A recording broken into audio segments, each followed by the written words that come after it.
Bonjour, vous êtes supporter de Liverpool? Ah oui, bien sûr, allez-y, hein, installez-vous. La place, elle est pour vous. Par contre, allez-y doucement quand même, parce que oui, je peux comprendre, ça doit faire très très mal de se prendre un but par Harry Maguire à la 84e. Ouais, je peux comprendre, ça doit faire très très mal. Donc allez-y doucement, ça va bien se passer. Non, plus sérieusement, je change, je suis méchant, mais bon, en même temps, c'est normal, tu vois. Ça fait 9 ans qu'on n'avait plus gagné à Anfield en première ligue. Depuis 2016, ça a commencé à dater. Donc c'est normal que je charrie un petit peu, tu vois. Et puis ces dernières années, ils se sont pas gênés, les supporters de Liverpool, pour nous charrier quand on se prenait de débranler à Anfield ou à Old Trafford. Bah, pour une fois que ça tourne en notre faveur, on va pas se gêner. Bref, salut à tous, amis mancuniens, supporters des Red Devils. J'espère que vous avez la pêche. Moi, pour ma part, je suis très très content, je suis très heureux, je suis sur un petit nuage depuis cette victoire face à notre rival. On va analyser, débriefer cette rencontre qui opposait Liverpool à Manchester United. Match qui comptait pour la 8e journée de Première Ligue. C'était le derby, le choc que tout le monde attendait. Victoire des hommes de Ruben Amorim. 2-1 à Anfield. Bryan Mbeumo avait ouvert le score dès la 2e minute de jeu pour les Mancuniens. À la 78e, Cody Gakpo égalise pour les Reds de Liverpool, mais ce n'est pas suffisant car à la 84e, Harry Maguire a racheté 3 points et grâce à ce succès, les Red Devils se relancent dans cette course à la Coupe d'Europe, hein, dans cette course pour la Ligue des Champions. Le classement, je te l'affiche juste ici. Alors, ok, on est 9e de Première Ligue, mais quand tu regardes le nombre de points, bah, ça se tient dans un mouchoir de poche. Hein. On a seulement 2 points de retard sur Liverpool 4e et Bournemouth qui est 3e. Ça se tient dans un mouchoir de poche. Hein. Il y a seulement 1 ou 2 points d'écart avec le 3e et le 4e de Première Ligue.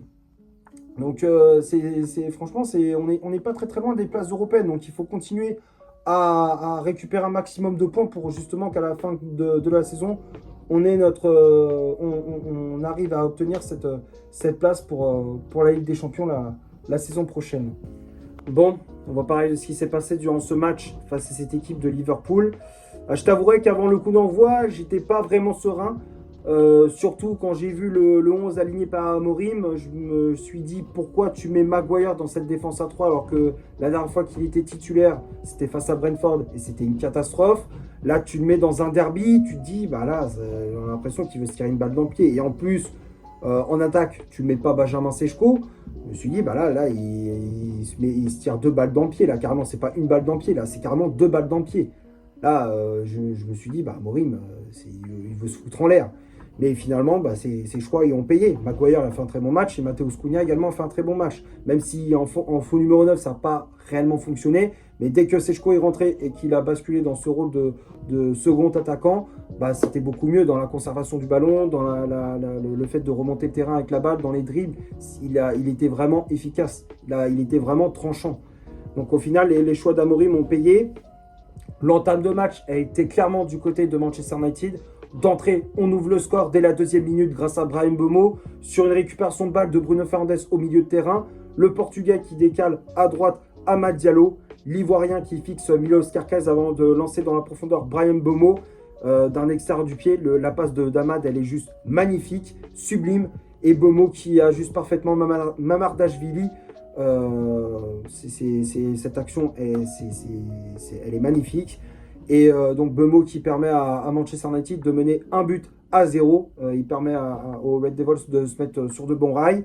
Liverpool, après le but encaissé, ont tenté de réagir. Ils ont eu la possession du ballon. Ils ont essayé de s'installer dans le camp mancunien. Mais ils avaient très très peu de solutions. Manque de créativité, manque de vitesse également sur certaines phases de possession. Manquait de vitesse. De notre côté, on a très très bien défendu. Même si on a joué bloc bas, on a été compact, on a été très très solide. On a laissé très peu d'espace aux attaquants de Liverpool, que ce soit Alexander Isak, Dominic Szoboszlai ou encore Mohamed Salah. Les seules occasions dangereuses du côté de Liverpool, bah, c'est celle de Cody Gakpo. C'est le seul joueur de Liverpool qui a apporté du danger, qui a eu à un moment donné 2 occasions où il trouve les montants de la Mens. Mais sinon, à part ça, bon, voilà, il n'y avait pas grand-chose du côté de Liverpool. Bon, après, Lamens, il a fait quand même son match. Hein. Il a eu de bonnes interventions. Il a fait quand même des arrêts devant Isaac et devant Cody Gakpo. Donc, Lamens a été rassurant, encore une fois, dans ce match. Hein. Franchement, j'ai l'impression que je vais commencer à devenir fan de Séné Lamens. Quand je vois ses performances, elles sont incroyables. Et les performances de Lamens, il est rassurant sur sa ligne, les relances au pied, elles sont propres. Non, Lamens gagne de plus en plus ma confiance et ça fait plaisir. Enfin, on peut se dire qu'on a un vrai gardien de but. C'est pas comme les autres tanches d'André Onana ou d'Ata Bayendir. Là, on a vraiment un bon gardien. Donc à la mi-temps, 1-0 pour Manchester United. On aura pu aggraver le score juste avant la pause avec des occasions de Fernandes ou encore de Mateusz Cunha. Malheureusement, on bute sur un très bon Mamardashvili. Donc comme je disais, 1-0 pour les Red Devils. Et la deuxième par contre, qu'est-ce qu'elle a été longue? Ah, elle a été vraiment longue. Liverpool qui n'a pas arrêté d'attaquer, n'arrêtait pas de se créer des occasions avec Mohamed Salah, avec Cody Gakpo qui encore une fois trouve les montants de Séné Lamens. Arne Slot qui a fait des changements avec les entrées des Kitike, de Chiesa ou encore de Florian Wirtz. Il a lancé la grande attaque de Liverpool, ses grandes recrues. Et ça a payé, hein, on va dire. C'était beaucoup mieux pour Liverpool. Ils ont réussi à marquer. Ils ont réussi à marquer à la 78e grâce à Cody Gakpo sur un cafouillage dans la défense de United. Et ça revient dans les pieds de Cody Gakpo sur un centre de Wirtz. Gakpo qui reprend et qui n'avait plus qu'à marquer dans le but vide. Un partout, tout est à refaire pour les hommes de Ruben Amorim, même si le coach portugais a fait des changements avec les entrées de Patrick Dorgu, de Lini Yoro en défense ou encore de Manuel Ugarte au milieu de terrain à la place de Casemiro sorti sur blessure. Mais c'était pas suffisant. Donc Ruben Amorim qui devait chercher, trouver des solutions. Et malgré tout, on marque à la 84e. Grâce à qui, mesdames et messieurs? Harry Maguire. J'ai l'impression de revoir ce scénario régulièrement. Quand United a un coup de mou, Harry Maguire est là pour justement booster cette équipe et aller chercher la victoire. On l'a vu à plusieurs reprises, que ce soit face à Porto la saison passée en Ligue Europa, il va marquer à la 90e.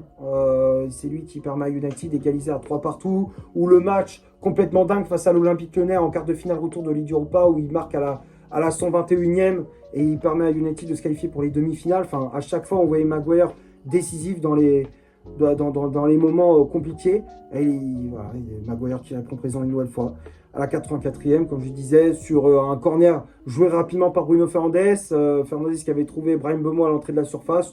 Le Camerounais qui frappe s'est dévié de la tête par Virgil van Dijk.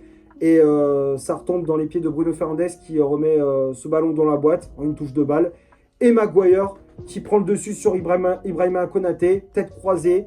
Mamardashvili est resté sur ses appuis.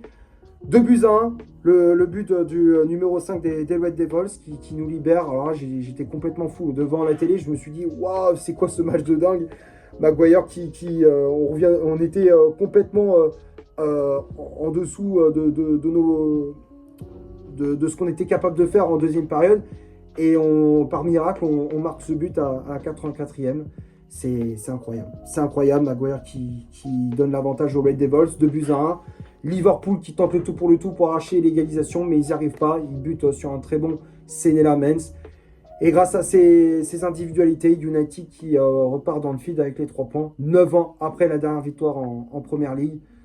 Il était temps que cette disette prenne fin. Et ça y est, c'est fait, c'est fini. Maintenant, on va passer à la composition d'équipe que Ruben Amorim a alignée pour ce match.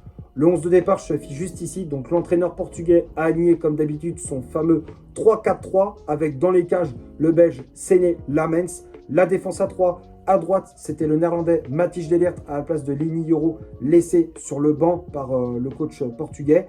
Dans l'axe, Harry Maguire à gauche, Luke Shaw, Casemiro et Bruno Fernandes au milieu de terrain. Fernandes qui avait le brassard de capitaine, Amad Diallo, piston droit, Diogo Dalot, piston gauche, et le trio d'attaque avec Brahim Mbeumo, ailier droit, Mason Mount, ailier gauche, et en pointe, en faux numéro 9, c'était le Brésilien, Mateusz Cunha. Les changements effectués par l'entraîneur mancunien, donc comme je disais, on a vu l'entrée de Patrick Dorgu à la place d'Amad Diallo. Donc lorsque Dorgu est rentré, Dorgu a joué piston gauche et Diogo Dalot a basculé à droite. Lioro qui est rentré à la place de Luke Shaw. Manuel Ugarte qui est rentré au milieu de terrain à la place de Casimiro, sorti sur blessure. J'espère que c'est pas trop grave. Benjamin Sechko qui est rentré à la place de Mason Mount. Et pour finir, l'entrée de Kobbie Mainoo à la place de Bruno Fernandes. Que dire sur cette compo?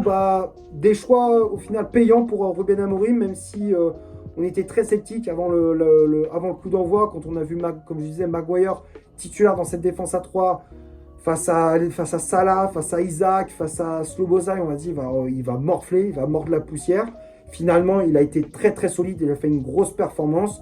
C'est lui qui vient marquer ce but dans les dernières minutes, encore une fois, et il vient sauver Manchester United. Mais défensivement, il a été très très bon, très costaud. Le milieu de terrain, bon, c'est vrai que c'était assez laborieux, même si Casimiro il a fait un bon match, mais Bruno Fernandes, techniquement, c'était très moyen.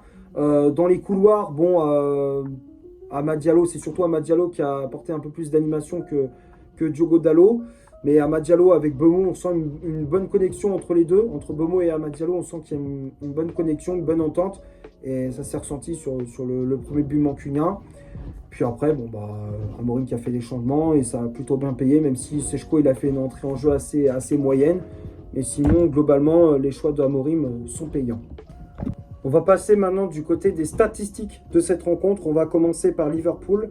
Les Reds ont eu 64% de possession de balle, 17 tirs réalisés dans le match, dont 6 frappes cadrées, 480 passes réalisées dans le match, dont 408 passes réussies, 51 duels gagnés, 8 fautes commises, 2 arrêts effectués par Mamardashvili, 48 centres réalisés dans le match, 9 corners obtenus et 13 tacles réussis. Et du côté de Manchester United, 36% de possession de balle, 9 tirs réalisés dans le match, dont 4 frappes cadrées, 294 passes réalisées dans le match, dont 200 passes réussies, 45 duels gagnés, 14 fautes commises, 5 arrêts effectués par Sene Lamens, 12 centres réalisés dans le match, 4 corners obtenus et 15 tacles réussis. Donc quand on regarde les stats, possession balle qui était clairement du côté de Liverpool, les Reds ont fait le jeu dans ce match, ils ont eu la possession du ballon, ils se sont créés d'énormes occasions, mais malheureusement ils ont manqué de réalisme dans la finition. Du côté de United, on n'avait pas la possession balle, il n'y a pas eu de grosses phase de possession, phase de jeu où il y avait de la possession. Mais on a joué en contre, on a joué un peu à l'anglaise, c'est-à-dire que dès qu'on récupère le ballon, on lançait dans la profondeur nos attaquants, on faisait un peu du kick and rush comme on dit. Mais malgré tout, ça a quand même payé. On a été réaliste, on a été un peu plus réaliste devant les cages que Liverpool. Sur les arrêts, Lamens a été plus efficace sur sa ligne que Mamardashvili. Bon, voilà, j'ai rien d'autre à rajouter pour les stats de ce match. On va finir la vidéo sur les tops et les flops de cette rencontre. Comme d'habitude, je les affiche juste ici. Alors, dans les tops, j'ai mis Sene Lamens. Obligé, quand tu vois la performance du portier belge, tu peux que le mettre dans les tops. Il a été rassurant sur sa ligne, il a fait de très bonnes interventions. La communication avec ses défenseurs, elle est parfaite. Les relances au pied, elles sont globalement propres. Très bon match encore une fois de Sene Lamens. Je commence à devenir vraiment fan de ce joueur.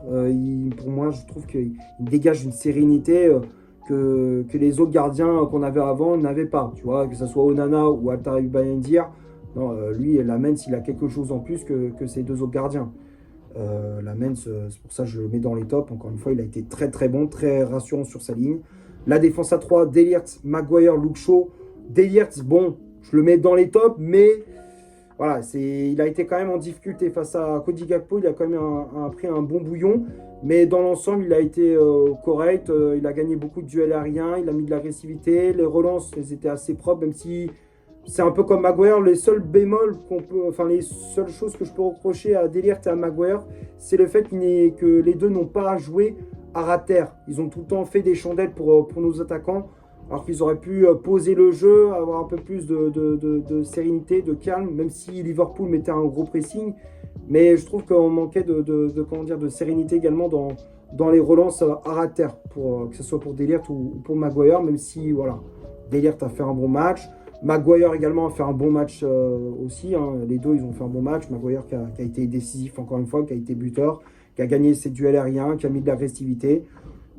Très bon match encore une fois du portier, défenseur anglais, même s'il a été mauvais face à Brentford lorsqu'il était titulaire, il a démarré un match la dernière fois. Mais là, il a été très bon, faut le dire. Maguire a fait un bon match. Luke Shaw a été bon également. Le milieu de terrain, Casemiro, Bruno Fernandes. Casemiro, il a fait un bon match, même s'il est sorti sur blessure. Moi, j'ai trouvé que dans l'agressivité, il était là. Il a apporté son expérience dans l'entrejeu mancunien. Il a mis du caractère. Techniquement, bon, pas grand-chose à rajouter pour le milieu brésilien. Bruno Fernandes, pour moi, j'ai trouvé très moyen. Encore une fois, même s'il a été passeur décisif sur le but de Harry Maguire. Encore une fois, Bruno Fernandes, j'ai trouvé qu'il a montré beaucoup de déchets dans les passes, dans les contrôles, dans le fait d'orienter le jeu, prendre le jeu à son compte et même d'orienter le jeu sur un côté ou même dans l'axe. Tu sentais que techniquement, c'était pas ça. Il y avait trop de déchets dans ses passes, il perdait trop de ballons. Pour moi, il est passé un peu au travers dans ce derby.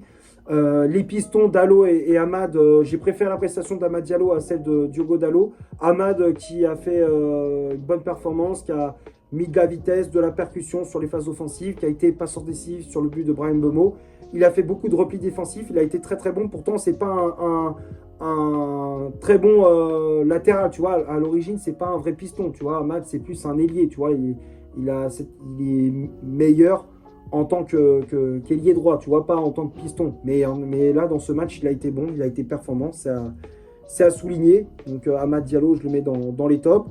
Diogo Dalot, je le mettrais dans les flops. Pour moi, j'ai trouvé très moyen dans ses contrôles, dans ses centres, ça manquait de précision. Défensivement, ça a été compliqué aussi. Encore une fois, Diogo Dalot, c'est pas une grosse satisfaction. C'est pour ça que je le mets dans les flops. Et puis l'attaque, Mbeumo, encore une fois, ce joueur, il me régale. Pour moi, c'est la meilleure recrue de ce dernier mercato. Bryan Mbeumo. Il apporte de la vitesse, de la folie, de la hargne aussi. Tu sens que ce joueur, il a quelque chose en plus que les autres n'ont pas forcément. Tu vois, on sent qu'il a cette hargne, cette envie de gagner, de toujours aller vers l'avant quand il a le ballon, d'apporter de la folie, de la vitesse. Voilà, franchement, Mbeumo, il m'impressionne de plus en plus. Il est incroyable ce joueur. C'est pour ça que je le mets dans mes tops et je crois que je le mets même presque homme du match. Pour moi, même si dans ce match, ça a été Harry Maguire qui a été élu MVP, mais pour moi, si je devais choisir le MVP de ce match, c'est Bryan Mbeumo.